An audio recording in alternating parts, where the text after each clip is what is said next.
Bueno, nosotros somos un círculo de lectura que estamos ahorita conformados por miembros de diferentes partes. Estamos en Monterrey, están en Tijuana, tenemos 3 personas en Tijuana, que ahorita creo que no ha entrado nadie de Tijuana. Está Pablo de Tulancingo, está Victoria en México, ¿verdad?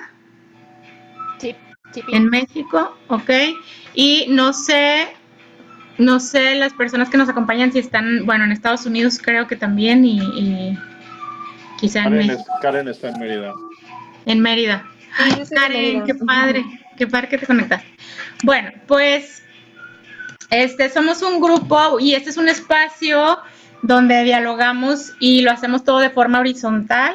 Es decir, que todos somos moderadores en algún punto, todos dirigimos sesiones, en ocasiones invitamos a autores a compartir con nosotros y pues bueno, en esta ocasión me tocaba a mí hablar un poquito sobre Elena Garro y platicar del libro de los recuerdos del porvenir. La realidad es que cuando me puse a investigar, porque sí me puse, ya tengo algunos meses con la investigación y pues me di cuenta que en todos los videos, en todo lo que salía, estaba Patricia Rosas Lopategui, entonces en todo. Y dije, ¿por qué no buscarla y ver si nos puede acompañar y que nos platique de viva voz todo lo que pues ella conoce? Quizá no todo porque a lo mejor no vamos a alcanzar en el tiempo, pero pues experiencias memorables o datos que nos pueda compartir. Y la verdad es que me da muchísimo gusto tenerla aquí con nosotros. Somos un grupo que disfrutamos muchísimo cuando nos toca estar cerca de algún autor o de algún escritor. Y pues bueno, somos preguntones también, entonces al ratito nos tocará hacer preguntas. Y bueno, pues eso desde el lado de nosotros. Y pues con la invitada, les voy a leer un poquito lo que yo había puesto como en la diapositiva. Bueno, nació en Tuxpan, Veracruz, 1954. Es profesora de literatura mexicana e hispanoamericana en la Universidad de Nuevo México, Estados Unidos. De Elena Garro ha publicado su biografía en este libro, dice 2 volúmenes. Yo solo soy memoria y testimonio sobre Elena Garro. El periodismo de la escritora lo reunió en la edición crítica El asesinato de Elena Garro y su poesía inédita, que ahorita vamos a escuchar uno de los poemas de Elena Garro. Este libro se titula Cristales de Tiempo. Y pues bueno, difunde la vida y la obra de Elena Garro. En este libro dice que desde 1980, pero creo que quizá desde antes, ¿no? Creo que fue antes que se conocieron y desde ahí empezó el gusto y la admiración por Elena. Pero bueno, yo le cedo la palabra a nuestra invitada y muchísimas gracias. Estamos de verdad muy, muy contentos de tenerla aquí con nosotros. No se escucha, está el micrófono apagado. Perdón, muchísimas gracias, Sandy, y a todo el grupo, a este club de lectura, por esta oportunidad de estar con ustedes y de compartir mi pasión por Elena Garro. Antes de empezar, Norma nos va a leer un poema de Elena Garro. Muchas gracias por todo. Estoy súper contenta. Me acuso de ahogarme en el mar rojo, mar cólera, mar homicida, mar de sangre. Me acuso de ver rojo y de estrellar el espejo de la fiesta, astillas cintillantes, puñales imprevistos. Me acuso también de la rabia amarilla, de perseguir al enemigo, de levantar el puente, de permitir su huida. Me acuso de darme demasiada importancia y de amarme sobre todas las cosas. Muy bien. Bueno, pues yo creo que lo mejor sería que ustedes me hicieran preguntas. Si me dan la palabra, yo puedo soltarme hablando de Elena Garro 3 horas sin parar.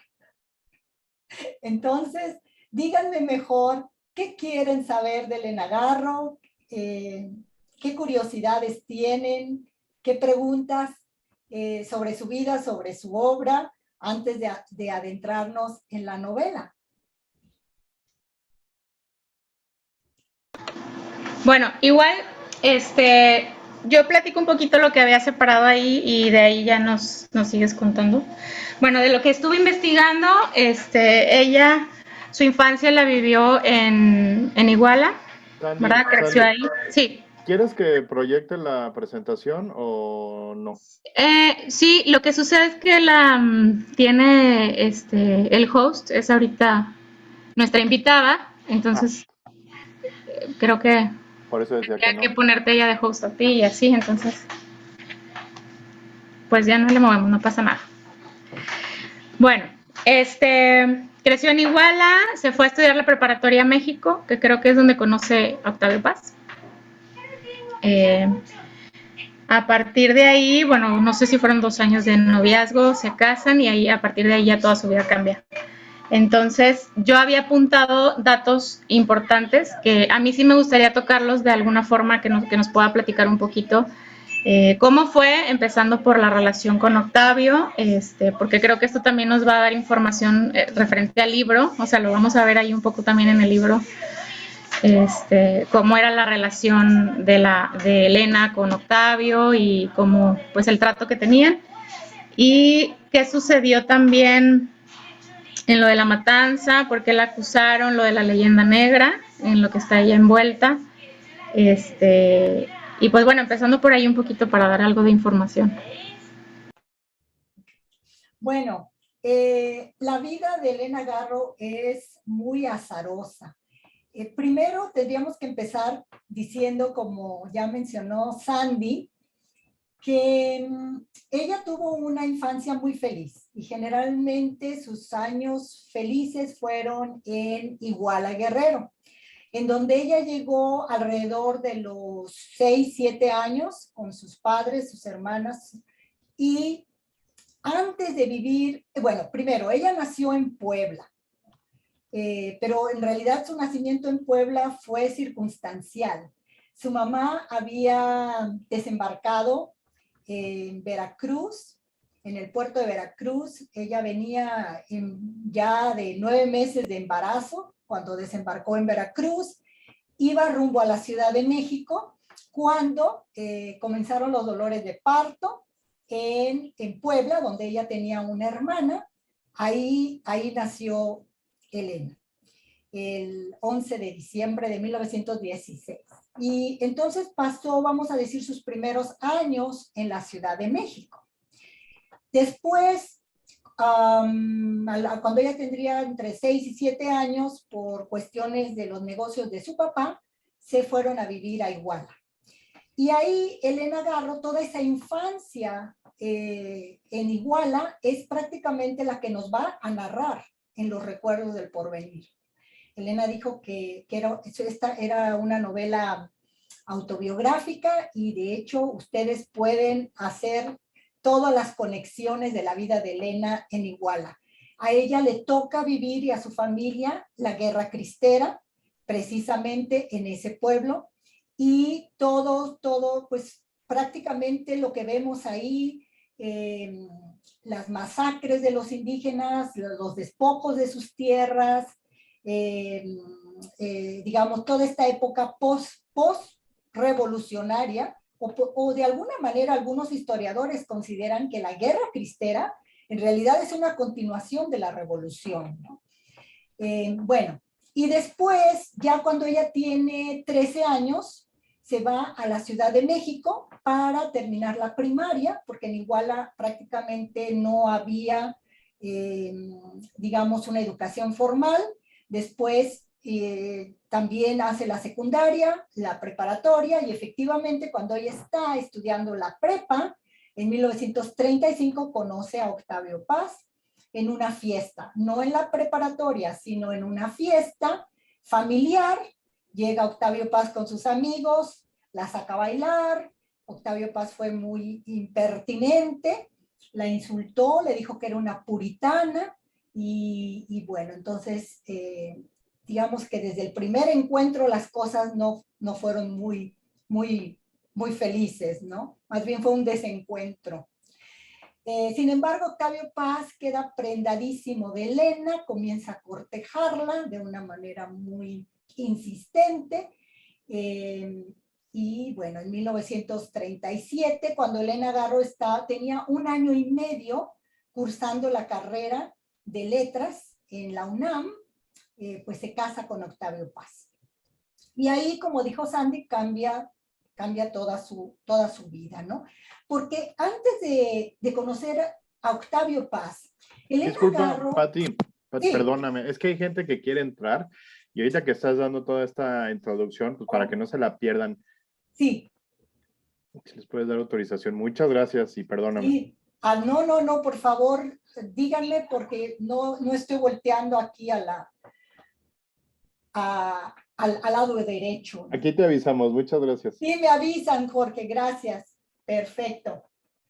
Bueno, entonces les decía yo que antes de conocer a Octavio Paz, Elena Garro ya era considerada una niña prodigio, una joven que tenía una serie de proyectos artísticos y sobre todo de tipo dramatúrgico, porque ella desde muy pequeña amó el teatro. Por eso el teatro es muy importante en los recuerdos del porvenir. Elena jugaba en Iguala con su hermana Deva a hacer teatro. Y también jugaban, se subían en los árboles, tal cual ustedes lo ven en la novela de los recuerdos del porvenir, y una era Roma y la otra era Cartago, ¿no? O sea, jugaban, tenían un mundo intelectual muy amplio sus padres les permitieron desarrollar todo ese potencial que es el mundo del juego, de la imaginación, ¿no? Y esto lo vemos en toda la obra de Elena Garro.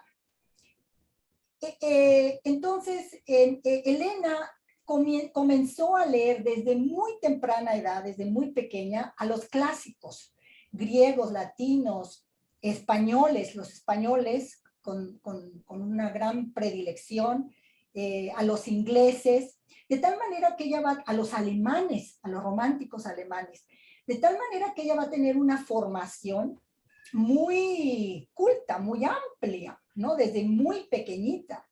Y de hecho, cuando ella llega a la UNAM, ella comenta en una carta, no sé si la han leído, una carta que ella le envió a Emanuel Carballo, que el profesor les preguntó el primer día de clase, ¿quiénes han leído la Ilíada? Y solo ella levantó la mano. Y después el profesor les preguntó, ¿y quiénes han leído María de Jorge Isaacs? Todos levantaron la mano menos Elena, ¿no? Entonces, desde ahí, desde esa anécdota, nos damos cuenta cuál era el background de Elena, ¿no? Un background muy sólido, de una profunda y amplia cultura universal. Así es que no es verdad que Octavio Paz formó a Elena Garro, que Octavio Paz le dio todo este acervo cultural y literario de las lecturas de los grandes autores. No, Elena Garro ya tenía todo ese acervo con ella cuando conoció a Octavio Paz. Y de hecho, ella era actriz y coreógrafa del teatro universitario, ¿no? Y Villaurrutia y Salvador Novo, ella conocía a estos personajes, ¿no? Desde el grupo de los contemporáneos, que la consideraban una niña prodigio, ¿no? Pero al casarse con Octavio Paz, todo se colapsa. Todo se colapsa porque Octavio Paz, que es producto de una sociedad patriarcal, machista, y además que es un hombre muy ególatra y muy competitivo, va a prohibirle a Elena continuar con sus proyectos artísticos, intelectuales, incluso ella nunca pudo reingresar para continuar con sus estudios en la UNAM, ¿no? Bueno, y ya de ahí prácticamente su vida durante 20 años quedan a la sombra, al margen, pero esto no quiere decir que Elena no escribiera. Elena siempre escribió. Y una prueba de ello es precisamente su poemario. El poema, por ejemplo, que nos leyó Norma al principio de nuestro evento. Elena escribió no solamente poemas, escribió cuentos, escribió los recuerdos del porvenir en esta época de tanta represión, pero no podía publicar, ¿no? Elena va a poder publicar hasta 1957, cuando se da a conocer como dramaturga, pero se me está olvidando un detalle muy importante. En 1941, Elena Garro se dio a conocer como periodista. Y Elena comentó que Octavio Paz le permitió darse a conocer como periodista porque el periodismo no le creaba competencia, ¿no? El periodismo no era darse a conocer como novelista, cuentista o poeta o ensayista o dramaturga, no le creaba competencia a Octavio Paz.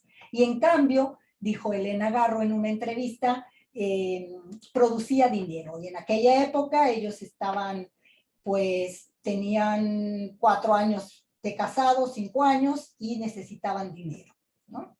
Entonces, Elena Garro se da a conocer primero como periodista en 1941 y luego hasta 1957 es cuando entra, digamos, al mundo de la literatura como dramaturga.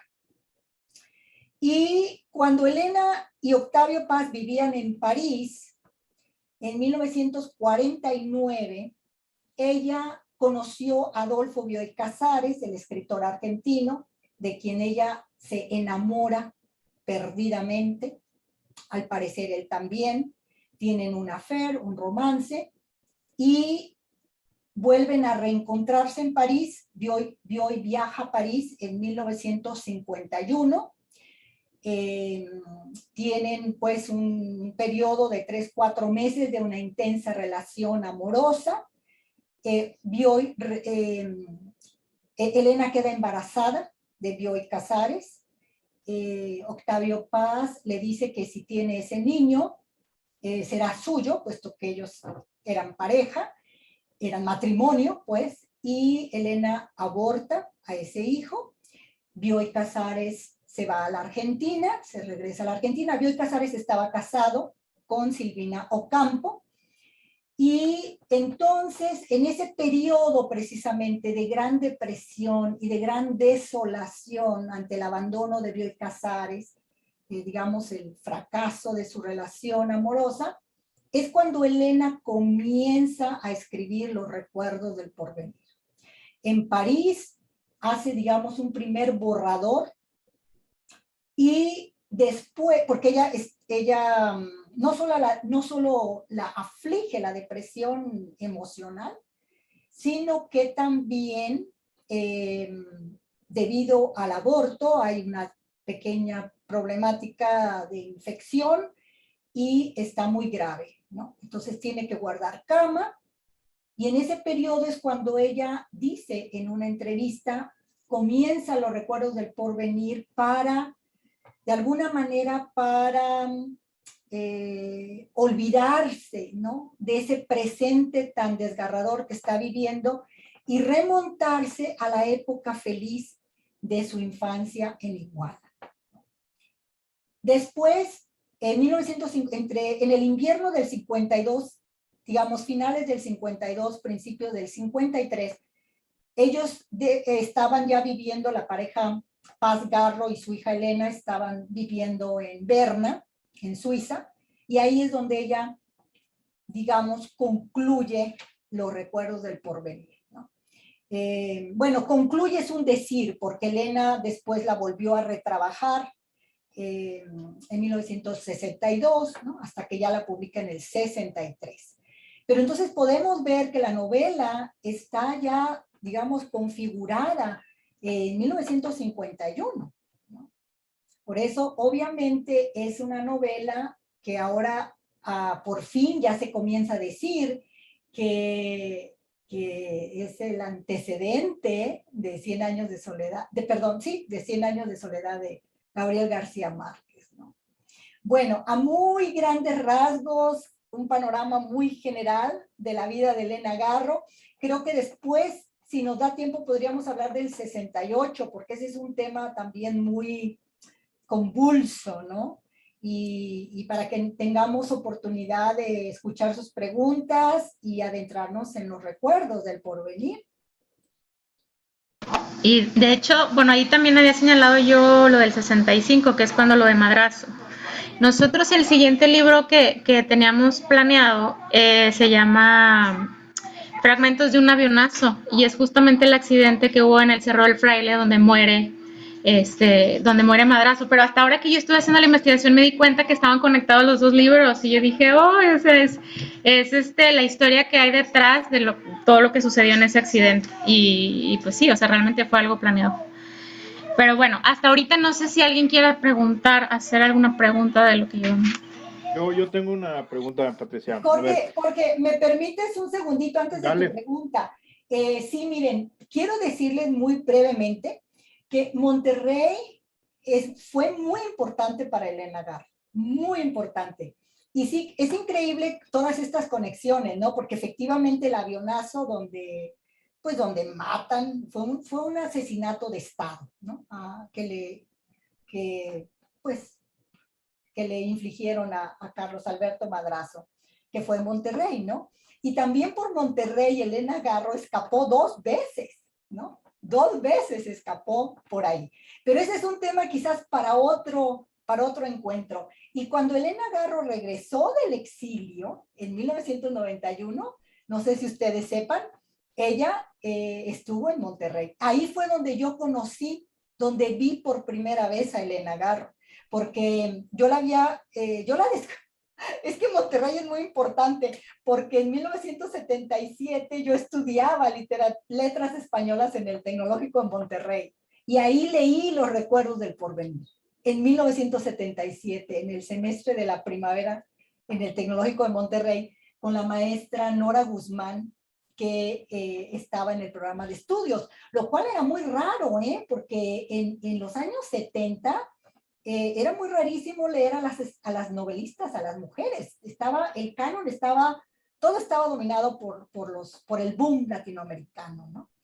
Bueno, y claro, yo comencé a estudiar a Elena, comencé a difundir su obra, etcétera, pero de hecho le escribí cartas a Elena Garro, ella me contestó una muy bella carta en el 81, pero nunca la había visto. Yo la vi por primera vez en Monterrey, cuando ella regresó en noviembre del 91. Sí, exactamente. Bueno, y fíjate, ya nada más esto, perdón, se los prometo. Es mi tío. Lo estaba viendo ayer y yo dije, ¿qué está mi tío entregando el premio, el reconocimiento? Ahí en la foto. Sí, es mi tío. Me sorprendió mucho verlo y dije, ¡ay, qué loco! Y ya le pregunté también, dije, cuéntame todo. Pero bueno, Qué maravilla. Elena Garro nos une a todos. Ahora sí, Jorge, adelante con tu pregunta. Muchas gracias, Pati. Fíjate que, es que no sé, ahorita con lo que dijiste me cayó un 20, pero no sé si estoy bien en las fechas. Se podría decir que Elena se refleja tanto en Julia como en Isabel, como un antes y un después, como si fueran 2 Elenas, y el general es el mismo Octavio, ¿no? Estoy captando, entiendo. La parte de Julia es muy, muy clara, ¿no? Pero lo de Isabel, entonces, después, digamos, del aborto de su amante, queda como Isabel. ¿Lo agarro bien o no? Sí, bueno, Elena Garro, yo creo que todos los personajes en todas las novelas, hay una parte del autor, ¿no? De la autora. Creo que, pues, esto se dice constantemente, ¿no? En teoría literaria, que todos los personajes, obviamente, en todos ellos hay una especie de alter ego, en mayor o menor medida, del autor o de la autora. Y claro, por supuesto, en Elena Garro, en el caso de Los recuerdos del porvenir, vemos a Elena Garro tanto en Isabel como en Julia, como en el general Rosas, ¿no? En Francisco Rosas. De hecho, en una entrevista, Elena Garro comentó que Octavio Paz le dijo que el mayor alter ego en la novela era Francisco Rosas, que Elena Garro era Francisco Rosas, ¿no? Y podemos ahondar un poco más en ello. Pero claro que sí, Jorge, vas bastante bien. Porque Elena Garro también, yo les voy a recomendar mucho cuando puedan, que compren diálogos con Elena Garro, las entrevistas con Elena, porque son muy reveladoras sus entrevistas, son esos 2 bellísimos volúmenes. Sé que sí, ya los tienes, Andy, excelente. Pero ¿cuál era la conexión que estaba haciendo? Que era la alter ego de... Sí, porque Elena Garro en una entrevista dijo, como Isabel, Jorge, como Isabel, Elena Garro dijo que ella no se quería casar, que ni ella ni su hermana Deva, que ellas dos habían planeado tener amoríos, tener un hijo y seguir la vida sin marido, ¿no? Porque obviamente ellas jóvenes se daban cuenta que la vida, una vez dentro del matrimonio, les coartaban sus proyectos, ¿no? Entonces, en Isabel lo vemos. Isabel claramente dice, yo no me quiero casar. ¿Por qué el matrimonio es la única alternativa para la mujer, ¿no? Y bueno, en Julia es este personaje, ella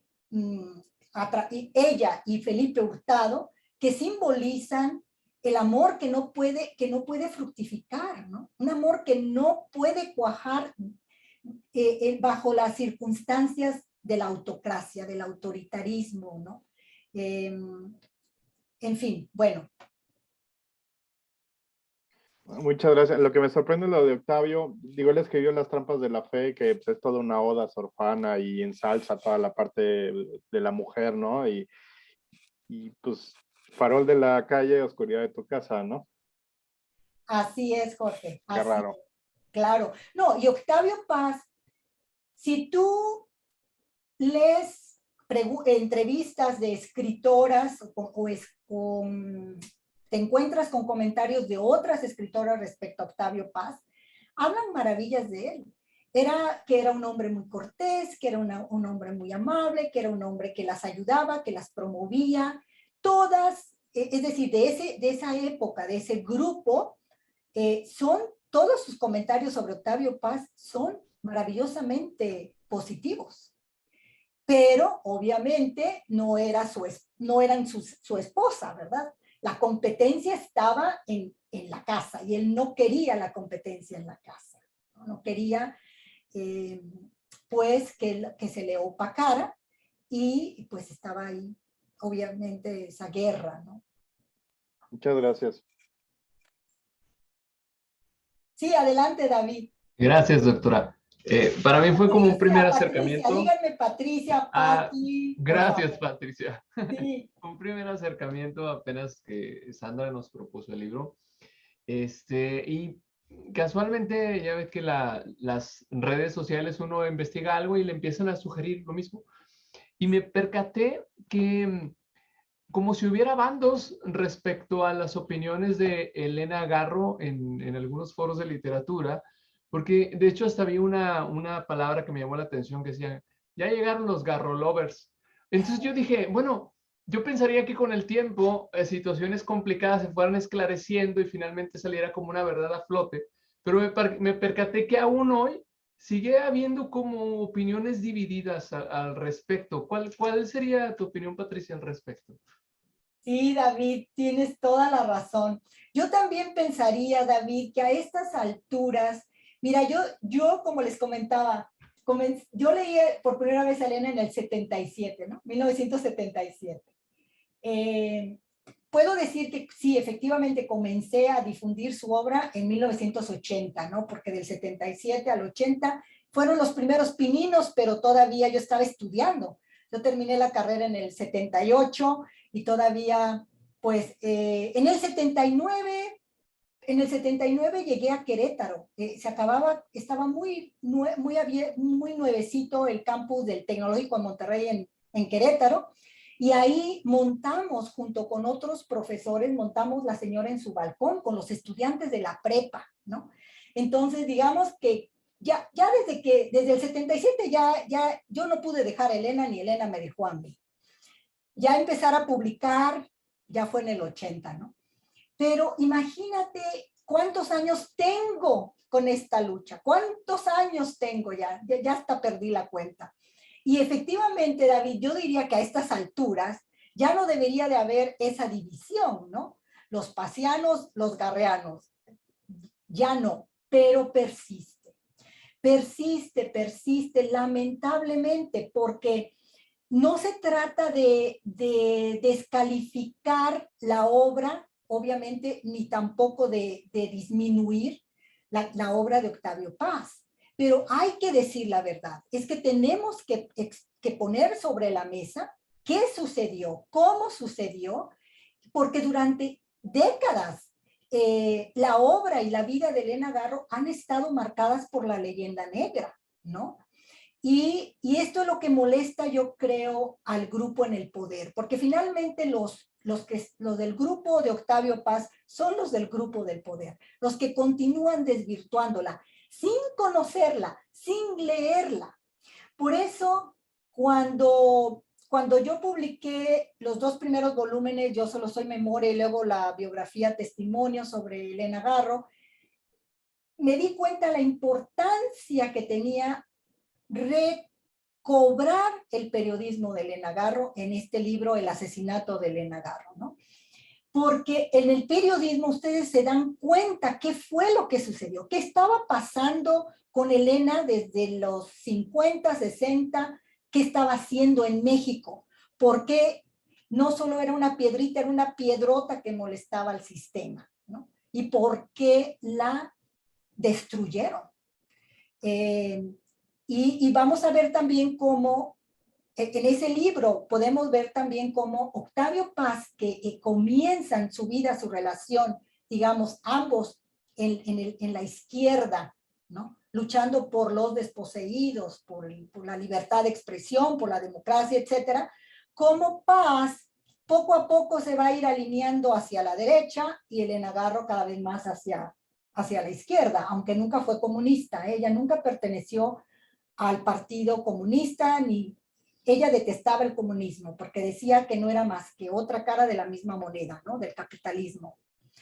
Entonces, todo está ahí tan claro para mí en esta investigación que hice, y que yo les puse en charola de plata, porque no tienen ya que andar en la hemeroteca. Ustedes no tienen idea lo que me costó recuperar todo ese periodismo en una época en que no teníamos el internet, en que las redes sociales todavía no estaban como hoy en día, ni las facilidades, digamos, cibernéticas, y pues no la leen, todavía no la leen. Es un libro al que no se acercan, es un trabajo de investigación que no les interesa, simplemente desvirtuarla, descalificarla y continuar con la leyenda negra, ¿no? De una manera gratuita.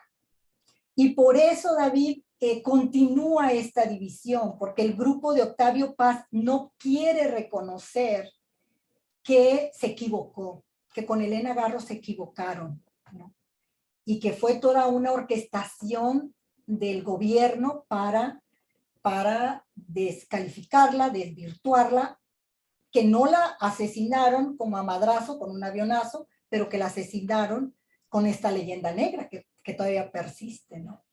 Así es que yo estoy muy contenta con ustedes, con las jóvenes, los jóvenes que ya no muerden el anzuelo, que ya no lo muerden, que están leyendo.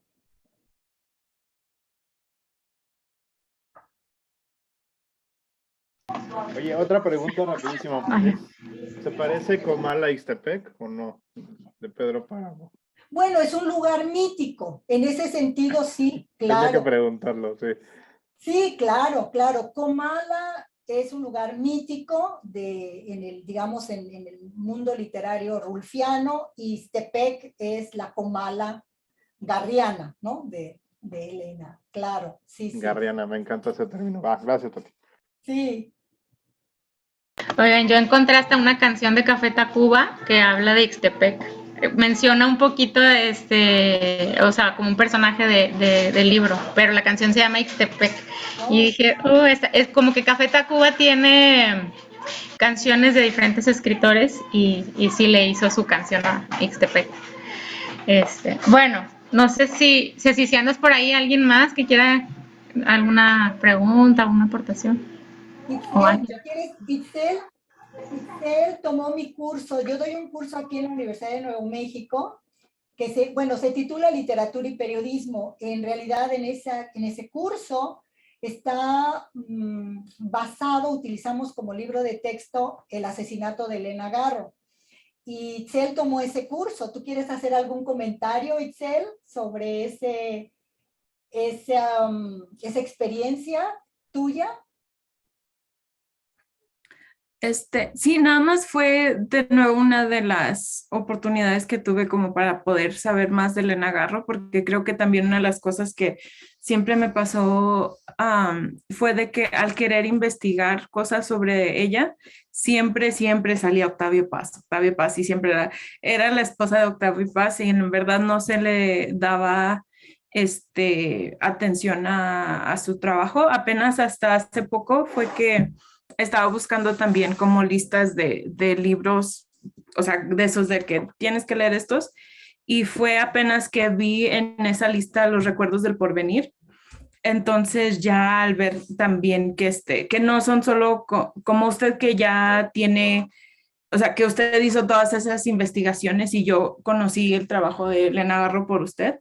Entonces yo mucha de mi información supe que, o sea, toda la información, yo, como usted dijo, ya la tengo a las manos, pero también porque pude tomar sus clases y esas clases, pero fuera de sus clases, ya cuando yo trataba de investigar algo, no fue, o sea, como digo, todo era de Octavio Paz, y era de nuevo así como que, o sea, darle más atención al trabajo de él que al de ella, pero entonces esas clases que podía saber más, especialmente de su vida y de ver cómo influyó en su trabajo, especialmente porque uno dice como ver su trabajo y pensar como que por qué no escribió más o por qué no estuvo escribiendo todo ese tiempo, y luego darse cuenta uno más de todos los problemas que pasó con él, de que y él también se me hace muy interesante de que él decía, no la veía como competencia como periodista, y sin embargo creo como aún así cuando no era su competencia,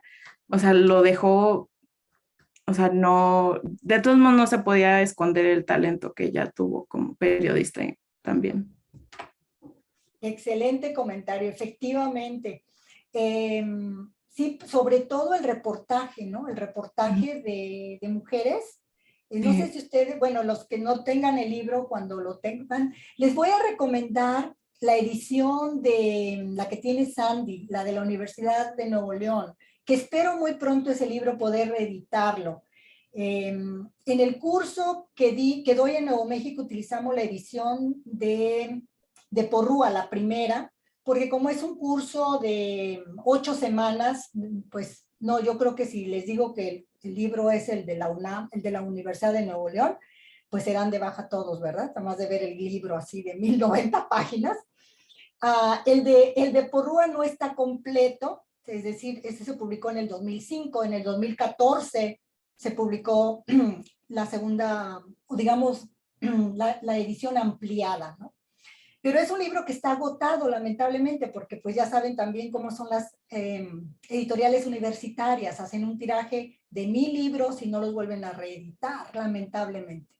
Pero espero poder reeditarlo en un par de años, y en ese libro, efectivamente ahí vemos, como dice Itzel, el gran talento de Elena como periodista, ¿no? En donde ella entra a la cárcel de mujeres que hay mujeres en la cárcel, imagínense, hay niñas de 5 años, desde 5 hasta 19, 20 años, que están ahí por diferentes circunstancias, son mujeres todas pobres, unas violadas por parientes o engañadas por X, Y, Z, y que terminan en la prostitución, y etcétera. Entonces, Elena entró como periodista encubierta a la cárcel para mujeres menores de edad, para descubrir los horrores que digamos, las celadoras infligían a las presas, ¿no? Y cuando ella sale, después de estar ahí 10 días, escribió su reportaje, que es realmente extraordinario, y dice Elena Garro, también Elena Garro contó por ahí en una entrevista, que tuvo tal éxito que despidieron a la directora del penal, ¿no?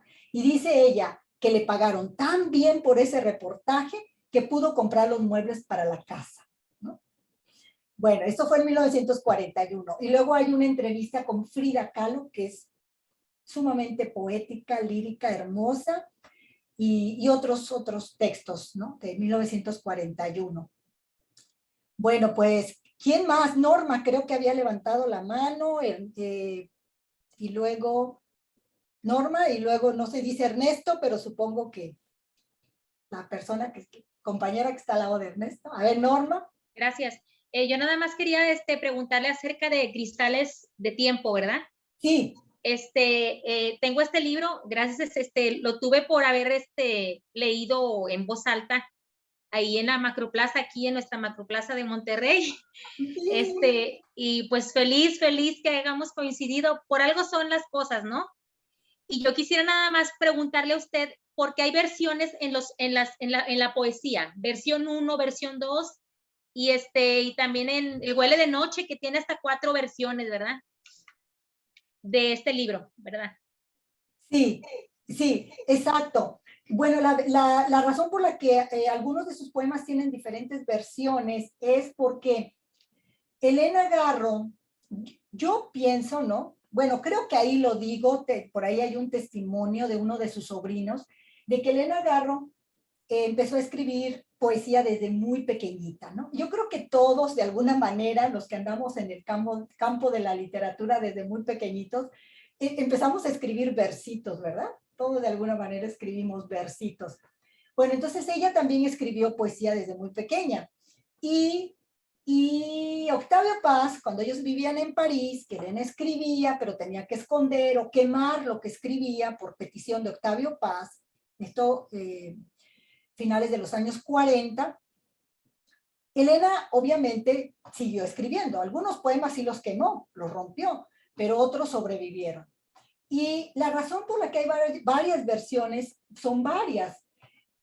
Porque ella nunca pensó que iba a poder publicar sus poemas. Octavio Paz le prohibió, le dijo que poesía, no podía publicar, porque ese era su terreno, ¿no? Y esto me lo dijo a mí Elena Garro en una entrevista en el 97, que así le dijo, ese es mi terreno y tú no puedes publicar poesía, ¿no? Bueno, entonces hay varias versiones, porque a veces comenzaba un poema en X periodo de su vida, no lo concluía o lo concluía, pero luego lo retomaba en otro periodo y entonces quedaban 2 versiones. Hay 2 versiones, por ejemplo, del poema a su papá, el poema bellísimo a su hermana Deva, al Huele de Noche, como dijiste, Norma, en fin. Y yo decidí publicar ambas versiones porque me parece, algunos poemas son bastante distintos, ¿no? Como que hay diferencias, otros son muy similares, pero de alguna manera también para ver el proceso creativo de Elena Garro y ver su circunstancia, que ella nunca pensó que que su poesía se fuera a publicar. Ahora, Elena Paz, su hija, siempre peleó porque los poemas de su mamá se publicaran. De hecho, cuando Elena Garro todavía vivía, que estaban en Cuernavaca, hay unas 2 o 3 entrevistas en diálogos con Elena Garro, en donde Elena le dice a su mamá enfrente de una reportera, mamá, tus poemas son más trascendentes que los de mi papá, tienes que publicarlos. Y Elena Garro, no quiero problemas con tu padre, no quiero problemas con tu papá, ¿no? Bueno, entonces, así sucedió, ¿no? Se me cortó a mí un pedacito y ya no alcancé, también les iba a enseñar la foto donde están limpiando el piso en el reformatorio. Ajá, ahí le tomaron una foto. Y bueno, ahorita que estamos ya con lo del libro, también... Perdón, Sandy, quería hacer una pregunta. Ay, perdón, discúlpeme, sí, adelante. Hola, mi nombre es Cecilia. Hola, buenas noches. Cecilia, adelante. Mucho gusto. La verdad es que yo nunca había leído a Elena Garro. Es la primera vez ahora que Sandy nos introdujo este libro del mes. desde el título, para mí es nuevo de toda esta historia. La verdad es que hasta me da pena de que todo el mundo sabe y yo no, la verdad no. No, no te dé pena, no te dé pena. Pero desde el libro, desde el título, los recuerdos del porvenir, yo dije, esto va a estar profundo, esto no va a estar como light. No. Y la empecé a leer y se me hizo, antes de ver videos y de ver opiniones, y lo comentaba aquí con Ernesto, o sea, se me hacía a la altura de Cien años de soledad, o sea, de novelas así grandes, o sea, los Culebrón, o sea, enorme, que te la quieres acabar, ¿no?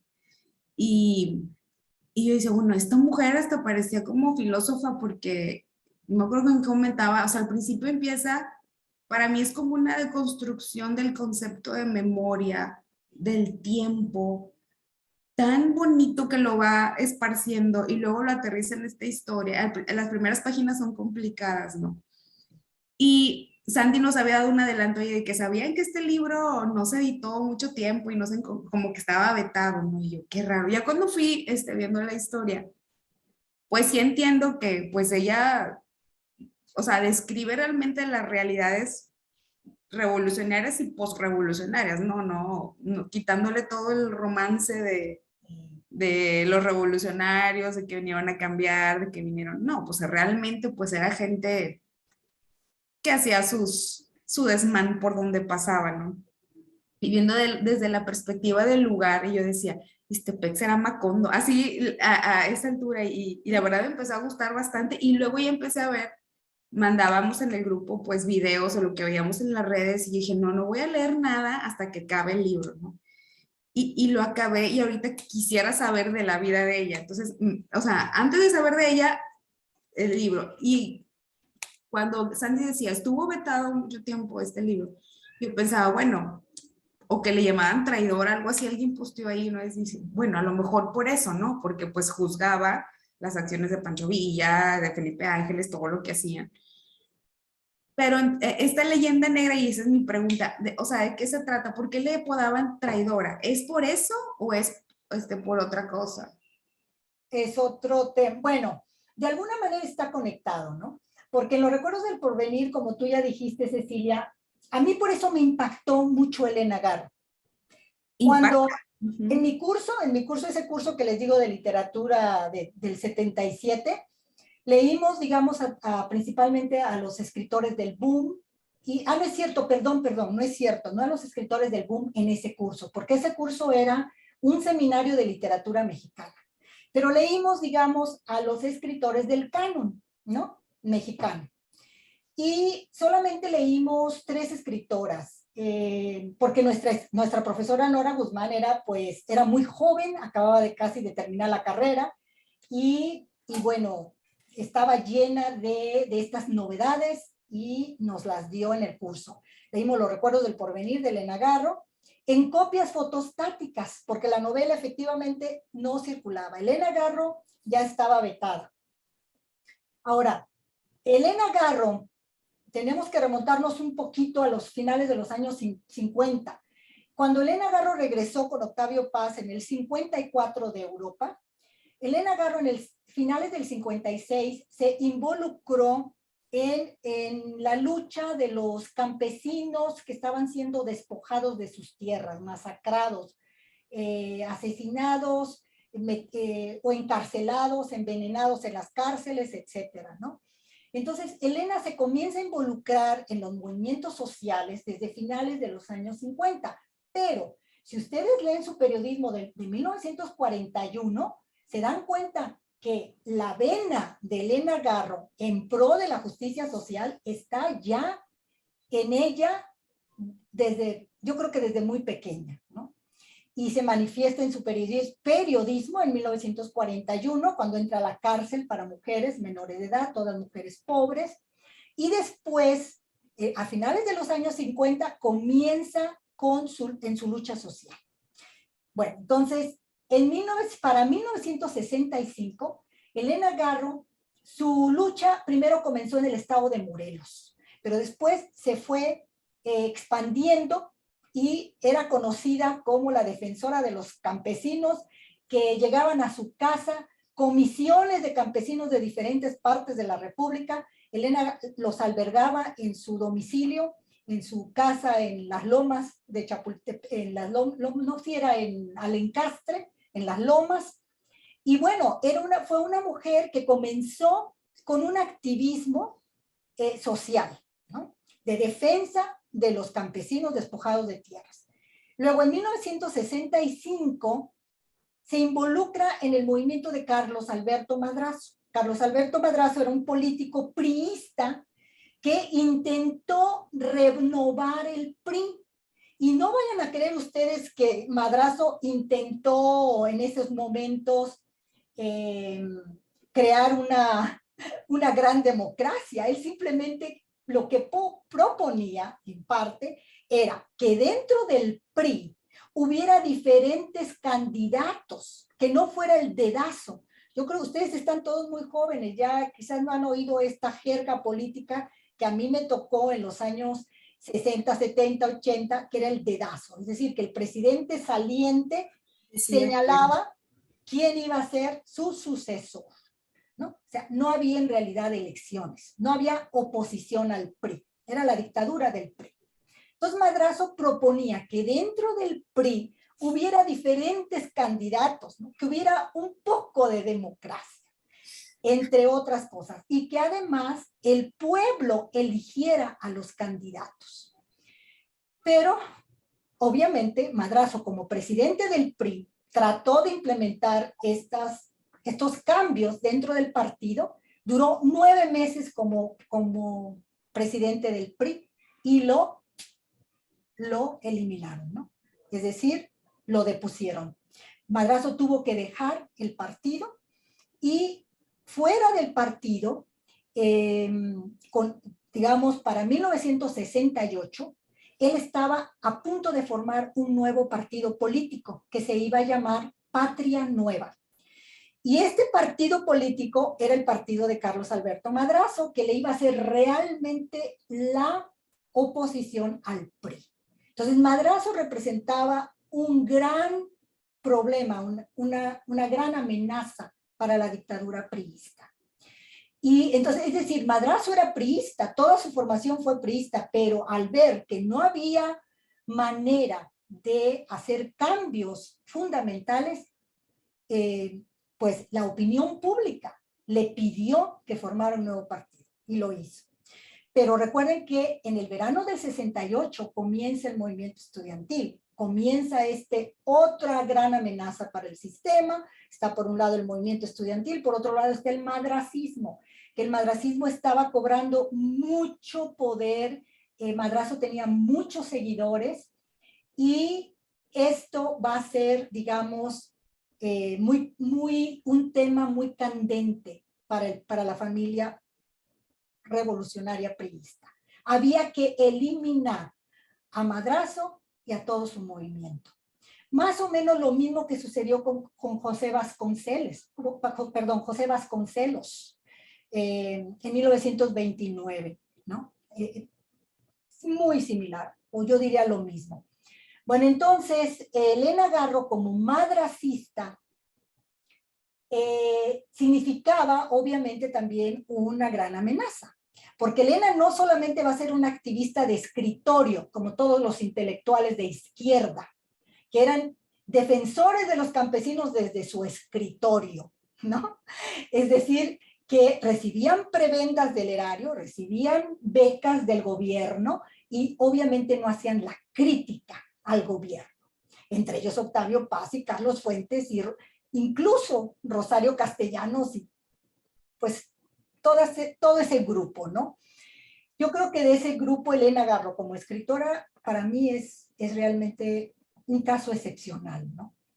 Entonces, Elena, cuando se da la masacre del 2 de octubre, en ese contexto el gobierno vio la oportunidad o la coyuntura perfecta para eliminarla, para eliminar el madracismo. Acusaron después de la masacre el gobierno de Díaz Ordaz junto con Luis Echeverría, que fue la principal cabeza de la masacre y digamos, de la leyenda negra, junto con la Dirección Federal de Seguridad, Gutiérrez Barrios, que era el director de la Policía Secreta, armaron todo este complot, ¿no? De decir que Madrazo, Elena Garro y otros varios madracistas eran la cabeza de un complot comunista para derrocar al gobierno, lo cual era una mentira. Pero estábamos en la época de la Guerra Fría, recuerden, ¿no? Entonces, todo lo que pareciera comunismo había que destruirlo, ¿no? Y entonces fue realmente una farsa que armó el gobierno, que armó, digamos, el gabinete de Gustavo Díaz Ordaz, principalmente Luis Echeverría Álvarez y su subalterno, Fernando Gutiérrez Barrios, que armaron esta farsa. Y salió en los periódicos, ¿no? El 6 de octubre, que ellos eran la cabeza de un complot comunista, y ahí comienza la leyenda negra, y ahí comienza el descrédito. Elena Garro se asustó, Elena Garro se súper asustó, porque imagínense que en aquella época, pues yo creo que todavía en esta época, ¿verdad? Pero en aquella época todavía era peor que el Procurador General de la República te acusara de complotista, era muerte segura, ¿no? Entonces Elena se asustó y ella dijo, bueno, pues yo no tengo la culpa, yo no tengo nada que esconder, yo no he hecho nada, yo no soy complotista, yo no soy comunista, yo voy a decir la verdad. Y llamó a una rueda de prensa, llamó a los periódicos, hizo declaraciones. Pero esas declaraciones de Elena Garro las manipuló la prensa para hacerle creer a la opinión pública que Elena Garro había revelado los nombres de los estudiantes, de los líderes estudiantiles y de los funcionarios involucrados en el movimiento estudiantil, ¿no? Y no es cierto, porque miren, en primer lugar, el movimiento estudiantil no era un movimiento clandestino, era un movimiento abierto a la opinión pública. Hacían manifestaciones, hacían eventos en el Zócalo, firmaban todos los escritores que apoyaban el movimiento estudiantil, escritores, funcionarios o líderes, firmaban ese documento, ¿no? Entonces, la policía secreta tenía en su poder a todos los que estaban involucrados en el movimiento que amenazaba la estabilidad del PRI, ¿no? Entonces, fue realmente fueron los chivos expiatorios, ¿no? Fue decir, Elena Garro, y por eso la acusan de traidora, Elena Garro proporcionó los nombres de 500 estudiantes, 500 intelectuales que están involucrados en el movimiento estudiantil que pretende derrocar al gobierno.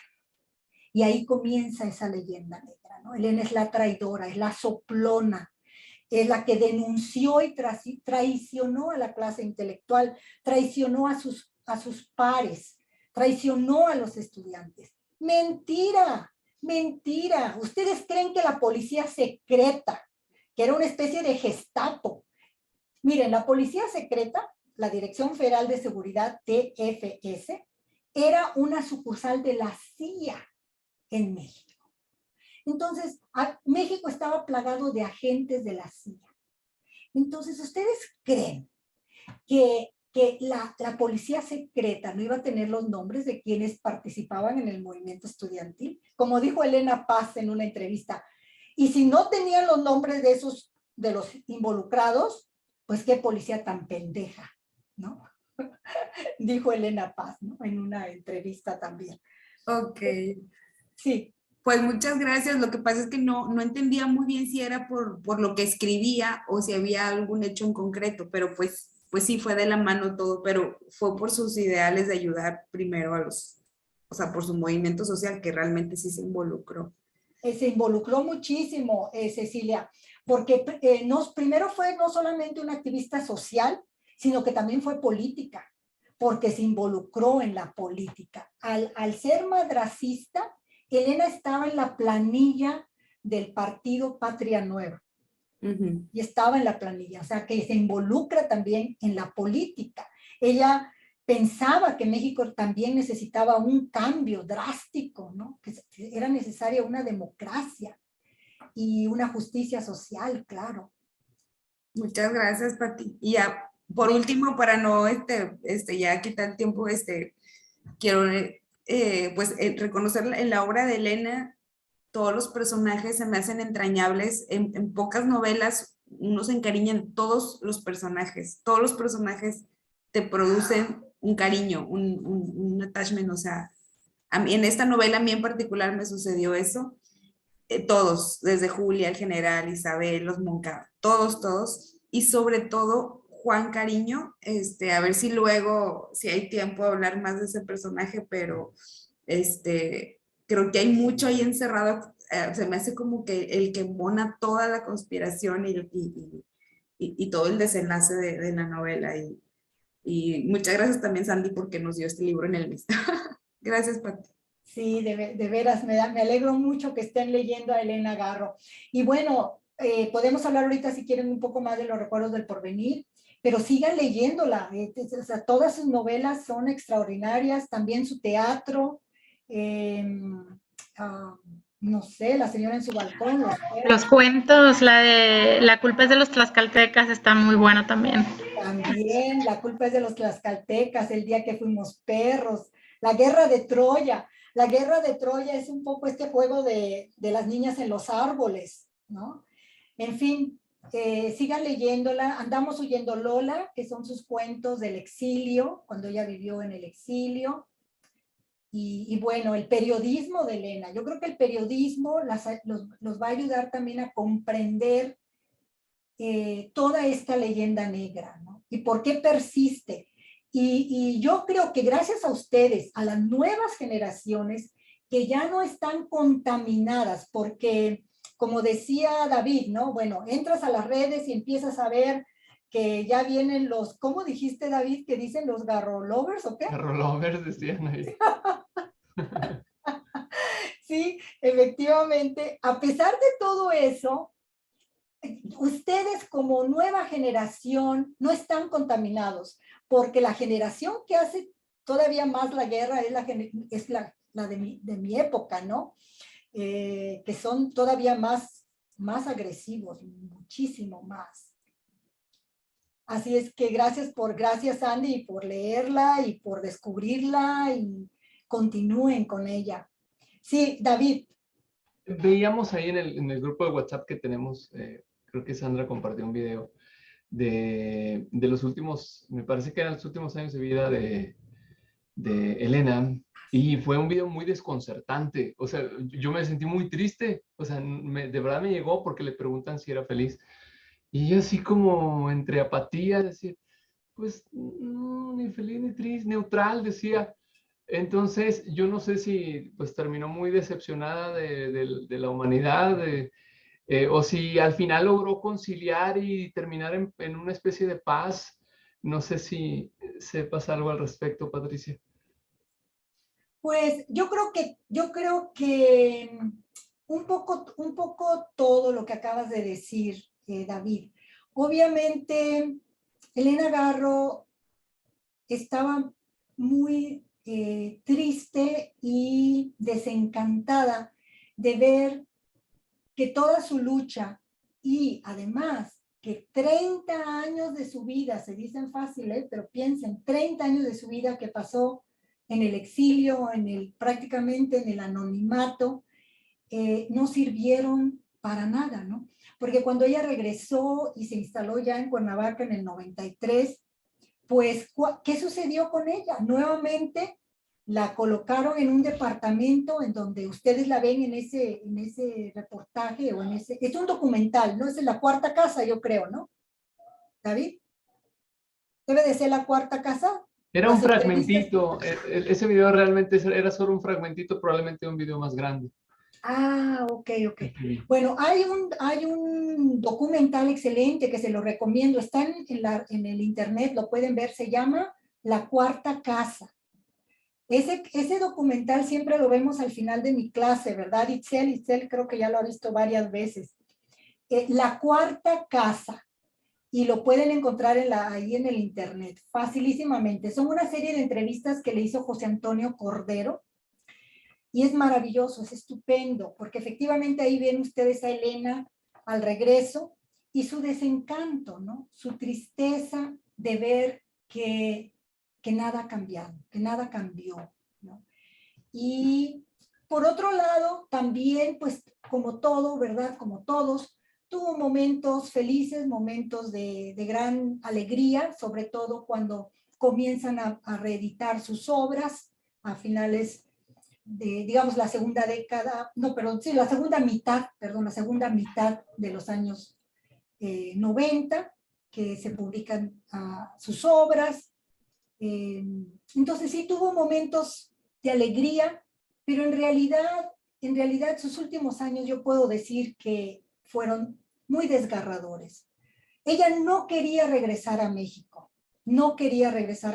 sabía que todo lo que le habían prometido al regreso, que le iban a dar una casa, que iban a tener trabajo, que Elena Paz iba a estar con un mejor empleo, nada se concretizó, ¿no? Nada.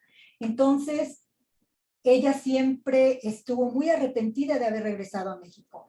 Y yo, por un lado, digo, sí, Elena no debió haber regresado. Yo creo que si se hubiera quedado en París, hubiera producido todavía más obras. Elena Garro dejó muchas obras inconclusas.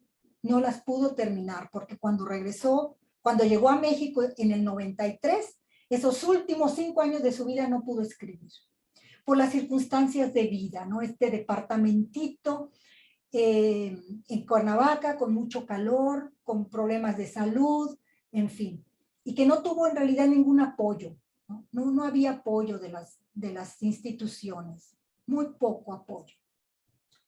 Y entonces, pero por otro lado, si Elena Garro no hubiera regresado a México, no tendríamos ese acervo de entrevistas que ustedes ven en el volumen 2 de Diálogos con Elena Garro. Diálogos con Elena Garro, el volumen 1 tiene todas las entrevistas con Elena, digamos desde los años 40 hasta los 80, ¿no? Y luego el segundo volumen es El regreso de Elena Garro. Y el regreso de Elena Garro, el segundo volumen está más voluminoso. Concedió muchísimas entrevistas que nos enriquecen mucho, ¿eh? Si ella no hubiera regresado a México, no hubiéramos tenido ese acervo, ¿no? Entonces, pues, así fue. Victoria, ¿no tiene una pregunta, Victoria? ¿Alguien más? Hay veces que o sea, sí hay muchas preguntas, pero es tan rico escuchar lo que están diciendo. La verdad, así como decía esta Cecilia, este es el segundo acercamiento que tenía yo con la obra de Elena Garro, y la verdad no pude terminar el libro, me quedé al 70% por cuestiones de trabajo, pero quiero terminarlo hoy.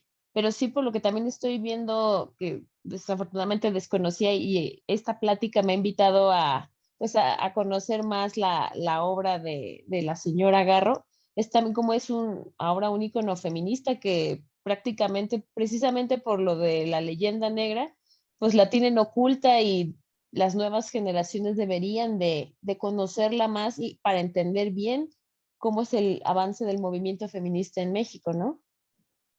Exactamente, Victoria. Y ustedes quizás ya hayan leído por ahí que Elena Garro, ella decía que ella no era feminista, ¿no? Pero Elena Garro no le gustaban las etiquetas, no le gustaba que digamos, encerraran, enmarcaran o la acuñaran, ¿no? Bajo un término. Pero por supuesto que Elena Garro es feminista, ¿no? Es feminista desde 1941 que ingresa a la cárcel para mujeres. Miren, en el periodismo de 1941, todo su trabajo fue en torno a las mujeres. La cárcel de mujeres, el reportaje. entrevistó a Frida Kahlo, entrevistó a Isabela Corona, que era una, bueno, yo creo que ustedes saben, no sé si sepan quién es Isabela Corona, una actriz de teatro, después de televisión, cine, y entrevistó a Lolita González, que era una cantante de ópera. ¿Y cuál es el común denominador de esas entrevistas de Elena del 41? La condición de la mujer en la sociedad patriarcal. Elena Garro va y entrevista a Lolita, a la cantante de ópera, y le dice, ¿usted cree que su matrimonio vaya a ser un impedimento para que continúe con su carrera como cantante de ópera? O sea, directamente, porque Elena Garro estaba viviendo en carne propia, ¿no? La opresión de su marido, y de toda la sociedad, que no le permitía desarrollar sus inquietudes, sus proyectos artísticos, intelectuales, etc. Entonces, ella directamente le pregunta a Lolita, ¿usted va a poder continuar con su carrera de cantante de ópera? Ahora de casada, ¿no? Y Lolita, sí, claro, mi marido me apoya totalmente. Lolita González desapareció de la ópera. Desapareció. Nadie sabe dónde está Lolita, qué pasó con ella. Yo me cansé de buscar, desapareció del mapa, ¿no? Entonces, la preocupación de Elena por la condición de la mujer, la desigualdad de género, está presente desde sus primeros trabajos periodísticos. Claro que es feminista. Y todo su teatro así nos lo dice. Los recuerdos del porvenir, vean Isabel, ¿no? Conchita, ¿se acuerdan del personaje Conchita? También. Todas las mujeres en los recuerdos del porvenir son personajes oprimidos, ¿no? Son personajes que están ensombrecidos. Oye, Pati, aquí, pero el final de ambos personajes es como que se detienen en el tiempo, ¿no? O sea, se quedan y abruptamente aquí termina, se congela el tiempo y otra es piedra, ¿no? Y ya no pasó nada más con ellas, ¿no? Para mí fue muy impactante esa parte. ¿Tú qué le atribuyes a eso? Bueno, Elena Garro, como ustedes ya mencionaban, Elena es una extraordinaria inventora, no sé, creadora de cómo Magia. De magia. La magia de cómo manejar el tiempo, ¿no? Cómo manejar el tiempo y cómo manejar la memoria. Y como decía Cecilia, es una filósofa del tiempo.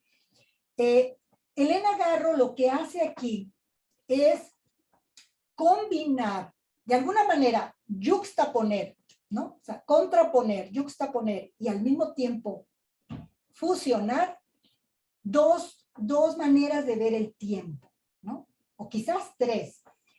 Por un lado, el tiempo cronológico, el tiempo occidental, el que nos llega al mundo prehispánico con la llegada de los conquistadores, ¿no? El mundo cronológico, el mundo que tiene, digamos, que es infinito, ¿no? Por otro lado, está el tiempo prehispánico, el tiempo de las cosmovisiones indígenas, que es un tiempo finito, un tiempo que cada 52 años termina un ciclo, se apaga el fuego, se apagan los fuegos y comienza una nueva era, ¿no? Un nuevo ciclo. Entonces, en la novela vemos esto. Cuando al final de la primera parte, cuando se detiene el tiempo, es que termina una era, termina un tiempo, termina una época, ¿no?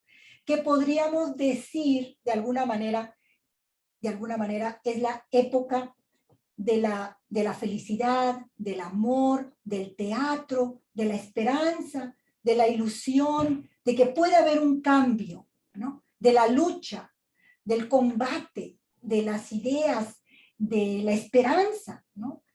Y la segunda parte comienza una nueva era, un nuevo ciclo, que es el de la derrota, ¿no? El del fracaso, el de la repetición, en donde no es posible el cambio, ¿no? Entonces, por un lado tenemos ese tiempo, el tiempo cronológico, pero que se contrapone, pero también se entremezcla, ¿no? Y esto lo vemos en el cuento de La culpa es de los tlaxcaltecas también. Elena Garro lo comentó, lo dijo en varias entrevistas, ¿no? Elena Garro dijo que ella había crecido entre los indígenas. Es que Elena creció en el mundo indígena. Sus nanas fueron indígenas. Ella convivió con el mundo de la cosmovisión prehispánica, del realismo mágico, ¿no? Entonces, ella se va a nutrir simultáneamente de la cultura occidental, porque su papá las ponía a leer. O sea, pues vamos a hablar de Elena y de Deva, las dos mayores, porque Elena siempre habla de ellas dos juntas. Las ponía a leer la Ilíada, la Odisea, desde que tenían 5, 6, 7, 8 años. Estaban leyendo la Ilíada, la Odisea, estaban leyendo los clásicos españoles, el teatro, Lope de Vega, Cervantes, etcétera, ¿no? Y leían también a los románticos alemanes, la poesía, Hölderlin, etcétera, etcétera. Y leían también la poesía inglesa, ¿no? Entonces, Elena va a tener una formación muy sólida, pero también va a estudiar la filosofía oriental, porque su papá era un gran amante de la teosofía, de la cosmovisión oriental, que es otra manera de entender el tiempo, que no es la occidental cronológica, ¿no? Entonces, Elena tiene, y además, con sus nanas, con los criados indígenas, con su familia indígena, ella se compenetra de esta manera de entender el tiempo. Y de las creencias y de los mitos. Por ejemplo, cuando Isabel se convierte en piedra, Elena Garro dice, bueno, a ustedes les parecerá algo raro o algo fuera de lo normal, pero eso sucede en Guerrero, dice Elena Garro en una entrevista. Eso sucede en Guerrero. Cuando una muchacha se va con el novio, desaparece del pueblo con él, se entiende que se va con el novio, el pueblo dice, se convirtió en piedra, ¿no? Entonces son los mitos. Los mitos son la manera en que un pueblo explica lo inexplicable, ¿no? O la manera en que explican algo que es un tabú, ¿no? O sea, esos son los mitos. Entonces, por eso Elena Garro es una escritora fundacional en la literatura, no solamente mexicana, sino hispanoamericana y en lengua española y universal. Porque Elena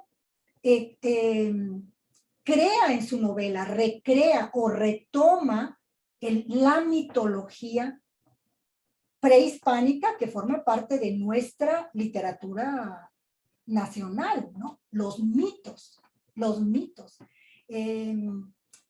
Bueno, el hecho de que el pueblo sea también digamos, un lugar mítico, ¿no? Ixtepec, el narrador, el que cuenta toda su historia, todas sus desgracias, su felicidad, pero también toda su tragedia, ¿no? Es un pueblo mítico, en donde todo puede suceder, porque la realidad y la irrealidad finalmente forman parte de un mismo cosmos, ¿no? O sea, no somos solamente raciocinio, no, también somos inconsciente, que es donde está, en el inconsciente, está el mundo de la fantasía, de la ilusión, de la magia, de los milagros, como dicen los personajes, ¿no? También en los recuerdos. Sí, sí, sí. Pati, ahora con lo que estás explicando es cierto, cobra sentido la piedra aparente. Digo, para no decir más a los que no lo han terminado de leer, pero cobra sentido cómo esa piedra aparente va apareciendo. Y esa voz que dice al principio, soy yo, nos mirábamos, pero luego hablaba en tercera persona del propio lugar. O sea, entonces yo me tenía que revisar y yo dije, es que sí está hablando el mismo. Y al final dice, sí, es el mismo que está hablando y viéndose y contestándose. Exacto. Sobre el tiempo y sobre una aparente piedra. O sea, sí. Exacto. Sí, porque aquí estoy sentado sobre esta piedra aparente. la piedra aparente es Isabel, nada más que no lo sabemos hasta que terminamos la novela, ¿no? Perdón, Victoria, que te estamos echando a perder el final, pero de todas maneras, léela, porque como dijeron ya ustedes por ahí, todos, todas, cada frase es un mundo, ¿no? Cada línea es un poema. Efectivamente, entonces, Ixtepec, que es el narrador de toda la novela, está sentado, el pueblo, en esa piedra, ¿no? Que es Isabel, convertida en piedra, ¿no? Bueno, son los mitos, ¿no? Y me da pena por Laura, no sé si tú algo que tengas que hacer ahorita o... Pues no podemos importa. seguir otros 10, Porque, 15 minutos. ¿Quieren bueno, otros 15 minutos? yo quiero cerrar mi comentario, sí, ahorita que ya acaben todos, les estoy dando chance. Norma tiene una duda. Va. Bueno, no quizás duda. Yo insisto en que este libro me encantó, el de poesía. A mí me gusta mucho la poesía, amo la poesía. Y hay un fragmento por ahí que ustedes te dice que si Carl Gustav Jung declara la clave del conocimiento de la vida psíquica consiste en la región del inconsciente. Entonces a los abismos inconscientes pertenece toda la riqueza de nuestra vida. Pero ¿cómo percibirla? Begin responde por medio de la palabra y de la poesía. Me encanta eso porque aquí dice que nos entrega el viaje de su alma desdoblada en otra realidad. No sé, este libro también me encantó a mí porque aquí, todo lo que están diciendo, sí viene, o sea, desde lo que habla también de recuerdos de porvenir, de lo que habla de Sandy de Tlaxcaltecas, algo así, vienen poemas aquí De también. los Tlaxcaltecas, sí. Tienen claro. muchas cosas, pues es libro de usted, ¿verdad? Que usted hizo la recopilación, ¿verdad? Exacto. Cuando me convertí en la agente literaria de Elena Garro y Elena Paz allá a finales de los 90, ellas me entregaron los poemas para que los publicara, pero miren, a finales de los años 90 y todavía todos los primeros, yo creo que 10 años del nuevo milenio, Elena Garro estaba todavía muy vetada y nadie quería publicar nada de Elena Garro. Es muy diferente a los últimos años, ¿no? Yo pienso que varios factores fueron determinantes para que Elena Garro se empezara a reeditar. Por un lado, el centenario, porque a partir del 2016 hubo un despertar hacia Elena Garro, ¿no? Y también las redes sociales, el internet. Ya no se puede tapar el sol con un dedo, ¿no? Antes era solo la prensa escrita, radio, televisión, y lo que ellos decían era ley, y no había manera de investigar más. Ahora no, porque ahora, aunque van a las redes sociales, van a la búsqueda por el internet, pueden encontrar otro discurso, ¿no? En fin, pero gracias, Norma. Ese libro definitivamente es muy importante, Cristales de Tiempo. Miren, sé que no está circulando en librerías, pero si les interesa, yo tengo una colaboradora en la Ciudad de México que ella pues se encarga de vender los libros que tengo, que me quedan, y se los pueden enviar a cualquier dirección en México, ¿no? Tanto el poemario, Cristales de Tiempo, como El asesinato de Elena Garro, la edición de la Universidad de Nuevo León. Bueno, Diálogos con Elena Garro, yo creo que ese sí lo pueden conseguir en las librerías, ¿no? Ese está, porque apenas se publicó hace 2 años. Pero bueno, hay otros libros. Está la novela de Mi hermanita Magdalena, que también se la súper recomiendo. La primera edición, que la publicó Ediciones Castillo en Monterrey. Tengo por ahí algunos ejemplares que quedan, también está disponible. La primera edición de Sócrates y los gatos, la única obra de teatro que Elena Garro escribió sobre el 68. La primera edición es muy bella, de la editorial Océano. Bueno, ahí les cuento esta anécdota.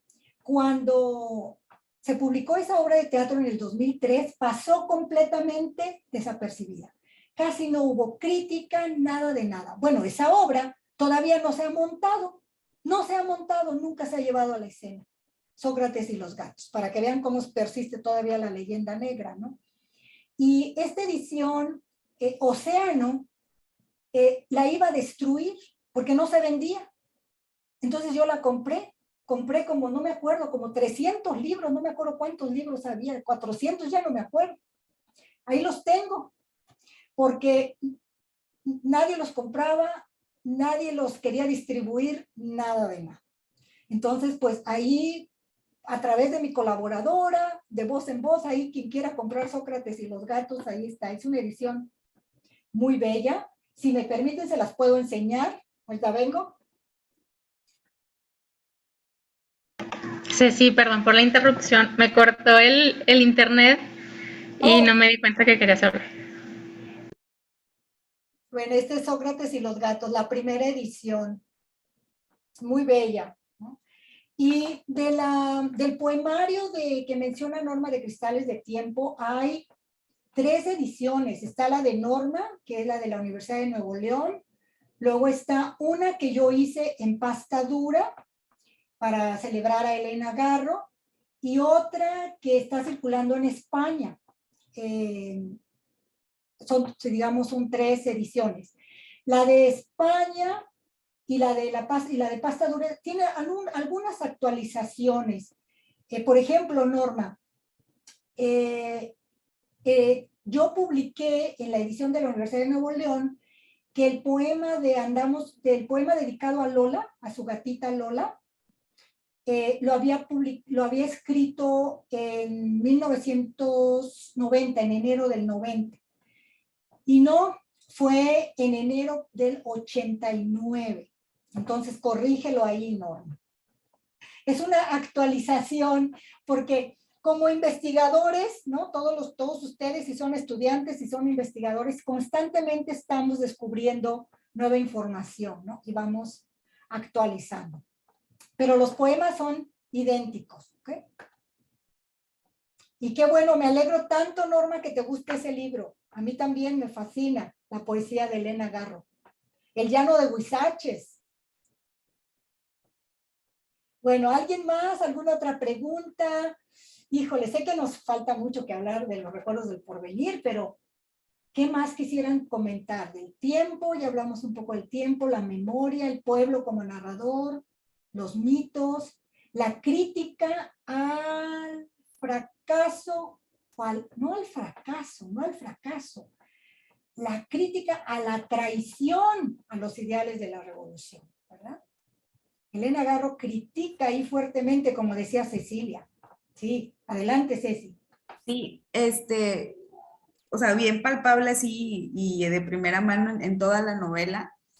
Y también que hasta los propios generales que están ahí, pues, establecidos, te digo, todos los personajes a mí se me hacen entrañables, aunque tengan su lado oscuro, ¿no? Sobre todo el general Rosas, que hay un momento que dice, ¿qué hago aquí? O sea, para mí ya estoy vacío, o sea, su mundo era Julia, en ella depositó toda su felicidad, todo su vida, su futuro, y ya después todo se le hacía sin sentido, sin nada, estar matando, estar así, hasta que al final de la novela siento que fue Nicolás el que le atisbaba como una posible felicidad, o sea, una posible vida nueva, que no fuera Julia, que fuera él mismo. Y a su manera como que quiso hacerlo y no lo logró, ¿no? Y pero como si se ven hablan ahí de la traición, ¿no? O sea, de la traición de los siguientes revolucionarios, o sea, cómo iba matando uno al que sucedía al otro, y eso lo hablábamos en otra sesión de Book Club, que también vimos un libro, el de los de abajo, ¿se acuerdan? Ah, sí. Y cómo no idealizar, ¿no? Siempre a los generales, al Pancho Villa, todo, ¿no? Y aquí está bien plasmado. Pero aquí en particular en los recuerdos del porvenir, sí me agrada que entra a la mente, o sea, entra al espíritu, al alma del general, de todos los que están ahí, como unos se decantan, pues, el que tenía las 2 hermanas, pues por el placer de las 2, ellas eran lo que lo mantenían vivo, a él su Julia, a otro otras cosas. Y sí me gusta que los humaniza, o sea, le dice con todas sus letras la traición de Calles hacia, ¿no? Todo eso. Y como los porfiristas, y los católicos se unieron pues como para darle la torre a los campesinos, a los agraristas, ¿no? Exactamente. Y todo eso lo va dibujando tan profundamente desde el personaje, o sea, no nada más porque leen una noticia, sino se ve desde el personaje y desde la unión que hay entre todos los amigos o los del pueblo, que a su manera luchaban también por sus propios ideales, que en ese caso pues era a la iglesia y mantener vivo al sacerdote ya en la guerra cristera. Y pero como todo eso es de las perspectivas de los personajes tan diferentes, tan unidos entre sí y tan lejanos entre sí, y todo eso lo logra casi poéticamente, porque yo subrayé muchísimas notas que se me hacían poesía, no filosofía. Tengo varias ediciones de Los Recuerdos del Porvenir, porque con una edición no me subrayaba tanto que luego ya me perdía, porque estaba subrayando entonces de diferentes colores en diferentes ediciones, ¿no? Digo, cuando empecé a leer la novela, los primeros años que la leía y la releía, casi me la sabía de memoria. Ahorita traté de releerla para ustedes, no pude releerla completa, pero releí gran parte de ella. Y bueno, se me vino a la memoria, ¿no? Casi había frases que me sabía casi de memoria, ¿no? De tanto leerla y como tú dices, de que se queda contigo, ¿no? Pero fíjense que ahorita que tú estabas haciendo este comentario, Ceci, me doy cuenta de que tú hiciste un comentario muy oportuno respecto a Francisco Rosas. Francisco Rosas, ¿por qué Octavio Paz le dijo a Elena Garro que en gran medida ella era Francisco Rosas? Y fíjense, esto fue antes de lo del 68. Pues bueno, es que en realidad Elena Garro empieza su activismo a finales del 56, ¿no? Pero ella ya había bosquejado la novela antes, o sea, 4 o 5 años antes.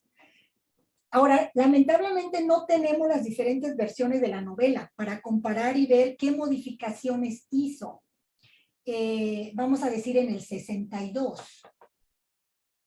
Porque Francisco Rosas, en gran medida, es cierto que es Elena Garro.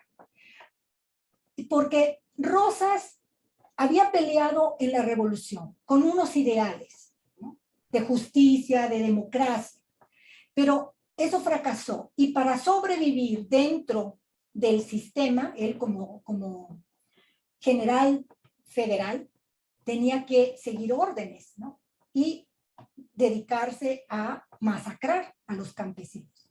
Entonces, Rosas también es un personaje que perdió su destino, que perdió sus ideales, forzado por las circunstancias de los generales que se quedaron con el poder y que convirtieron la revolución en un pandemonium, ¿no? Entonces, Rosas perdió su destino. Y llega un momento en que tanta muerte ya le pesa, ¿no? Al final. Y bien dijiste, Cecilia, es Nicolás quien le hace tomar conciencia de qué es, en qué se ha convertido. Porque cuando él, porque le prometió a Isabel que lo va a dejar en libertad, que lo va a dejar escapar, pero Nicolás, como todo un hombre íntegro, dice, no, yo no me escapo, yo no soy un cobarde, ¿no? A mí también fusílenme, y lo fusilan. Ahí, en ese momento es cuando Francisco Rosas toma conciencia, ¿no?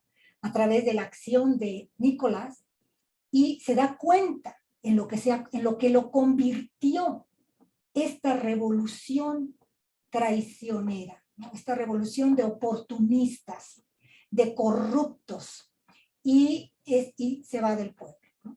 Desaparece. Y es Elena Garro, es cierto que es Elena Garro, porque es exactamente lo que le pasó a Elena Garro, ¿no? O sea, Elena Garro luchó, peleó, dio su vida porque hubiera un cambio, fracasó por diferentes circunstancias, la convirtieron en una traidora, en una soplona, perdió su destino de alguna manera, ¿no? Y lo interesante es que Elena Garro, podríamos decir que escribió su vida antes de que sucediera. ¿Me explico? Dicen que los grandes escritores anuncian lo que va a suceder, ¿no? O sea, porque de alguna manera tienen una sensibilidad para comprenderse a sí mismos y entender también el mundo que los rodea. Yo tengo una frase que subrayé que A dice, ver, este presente es mi pasado y mi futuro. Es yo misma, soy siempre el mismo instante. Y ya, yo voy a dar mi intervención para no quitarles más el tiempo así rápido. A mí me gustó mucho el libro, lo disfruté bastante y desde el inicio, o sea, hay un diálogo desde el título del libro, hay un diálogo desde la portada del libro y hay un diálogo obviamente con el autor y con todo esto que estamos haciendo, otro diálogo, hay muchos diálogos. Pero desde el principio, el título, yo decía, de hecho lo platiqué creo que con David, o sea, ¿cómo? ¿Es posible recordar lo que vendrá, o sea, lo futuro? ¿O traer a la memoria lo no vivo? ¿O qué, de qué está hablando? O sea, no puede ser. Entonces, desde ahí, sí, ya me llamó mucho la atención. Y bueno, les puse en unas diapositivas, que de hecho lo mandó Jorge, gracias, Jorge, lo puso ahí en el chat. Bueno, pues es la historia narrada por Ixtepec y es un narrador omnisciente y omnipresente, por eso decía Ceci que de pronto estaba como, pues en todas partes, ¿no?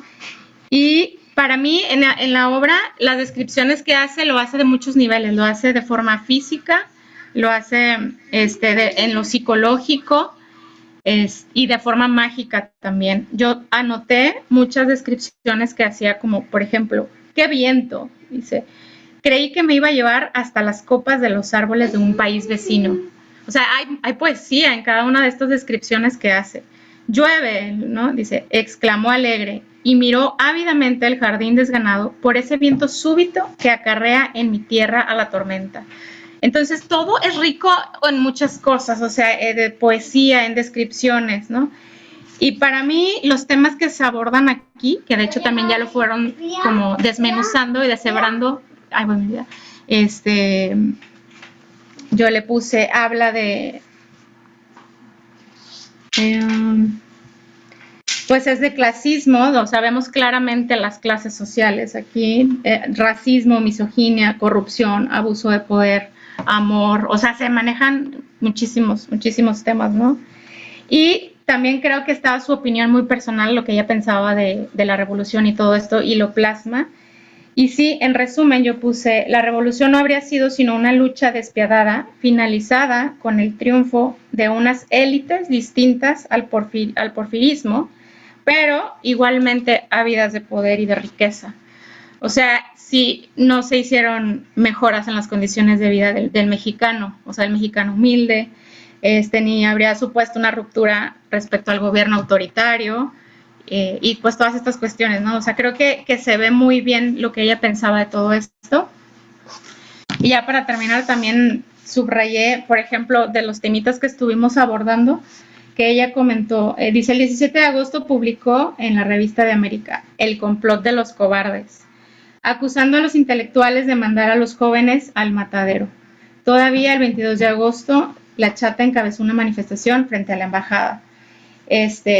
Juan Soriano me dijo mucho después, actuaste siempre como una persona libre, sin grupo o partido, y eras el blanco ideal. Por eso digo que no tengo lugar ni a izquierda, derecha o medio centro. Soy un outcast, una indeseada. Y así subrayé muchísimas cosas, o sea, realmente hay bastante información, creo que sí nos podríamos quedar aquí hablando.